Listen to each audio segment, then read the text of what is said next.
أعوذ بالله من الشيطان الرجيم بسم الله الرحمن الرحيم زما پښتنو خلکو السلام علیکم. زنن تاسو له د پیښور نه تاسو ته د ډاډ دپاره راغلی یم.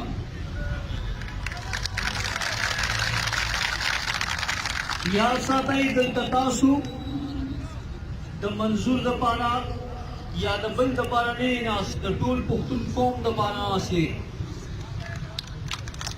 نن که څه پښتانه ستاسو په قدر نه پوهېږي نو انشاءالله هغه ورځ لرې نه ده چې دا ټول پښتانه به ستاسو په قدر پوهېږي.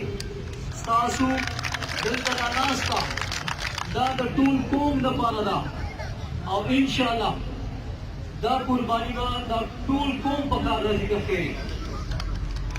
وروڼو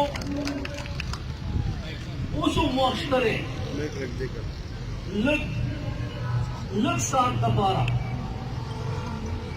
د مندر مسجد د جنګونو نه راوځئ، د خپل قوم د تړون دپاره راپاڅئ، په خپل قوم کې د زړونو د تړون دپاره راپاڅئ. انشاءالله هغه ورځ لرې نه ده چې کوم خلک په کومو خلکو به ستاسو مشرانو حکومت کولو د بده مرغه نن د هغه خلکو مونږ غلامان یو.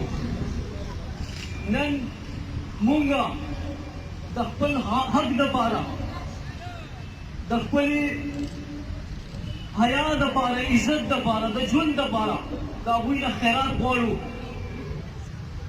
خو هغوی غوږ نه ګروي. وجه څه ده؟ زموږ د پښتنو ترمنځ هغه تړون نشته دی. دې ته وګورئ اوس هم وخت شته دی د ټولو پښتنو ترمنځ د تړون دپاره کار وکړئ.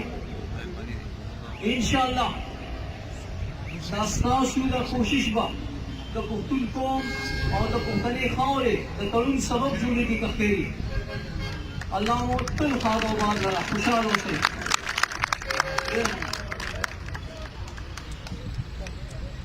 ډېره شکریه، ډېره مننه. دا وړاندې خاصه